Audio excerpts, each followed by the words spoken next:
Hi everyone, welcome to PAX East 2025. I'm Chelora and I will be your guide. Let's go! So I'm so excited to be here again this year.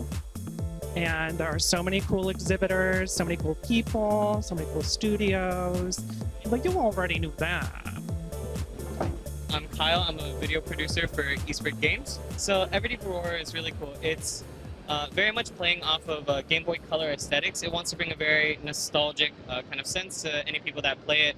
Maybe for young kiddos, nostalgia for something they haven't experienced. The devs going into this really wanted to create kind of a comfy atmosphere. So Everdeep Aurora doesn't have any combat in it, and it's instead focused on just exploring, meeting other kind of cute creatures as you go through it. It's really cool. It'll be a great game for anyone who's like looking to get into gaming, as well as people who just kind of want to relax, you know, while it like rains inside under like a nice blanket or something. Yeah, I heard there were some like kind of darker tones to it as well. Like there's something under there, Yeah. very deep maybe to mine into.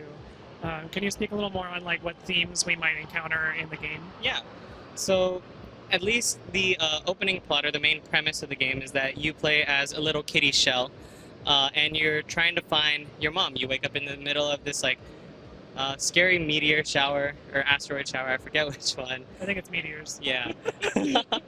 And she's left you a note, and you're going to try to find her. Obviously, that kind of familial connection kind of takes center place within the narrative, but also as you kind of go about through burrowing throughout the Everdeep, you meet a lot of the other characters that kind of reside there.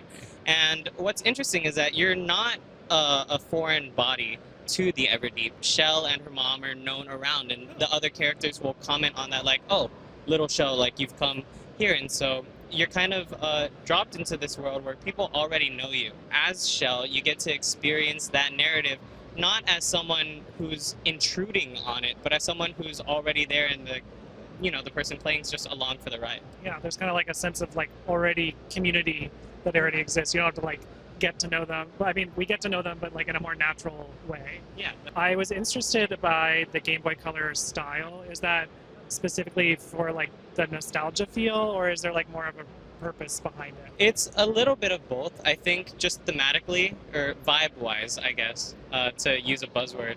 A lot of people think of Game Boy Color aesthetics and associate that with really fond memories. So presentation-wise, it helps get people into that mood. You know, I'm going to de-stress, maybe eliciting some of those same memories of using the street lights to illuminate the Game Boy screen. Yeah. But beyond that, this is also our devs over at Nautilus Games. This is their first solo project, or with the two of them kind of working on it. And so it also presents things in a very digestible way. So it was an aesthetic that they really enjoyed as well. And so it's just nice to see the kind of culmination of that within the aesthetics. I really enjoyed looking at the visuals for the game. It's just like really nice and like easy to look at, but also like a little complex. Like there's just enough interest going on. Curious, like what kind of tools or like items and like that kind of stuff are we gonna expect in this kind of game? So Everdeep Aurora kind of at its heart with the little mischievous kitten as the protagonist. You're going around breaking into certain areas, and you're kind of taking a little bit of everything as you go. So Shell is a very eclectic, a very grabby cat. Yeah. And so there will be items, some of which are just for flavor to maybe give Shell a bow or other things like that. But there are also things that you'll find play a bit larger of a role in the story. So as you go through over the hours, you'll accumulate this large arsenal of items. So it'll be interesting to do that as it goes along. I like to collect things, and we love fashion, obviously. So, I mean, that's important to a game, I think. Thank you so much for talking with me, and I'm excited to play it. Rated E for everyone.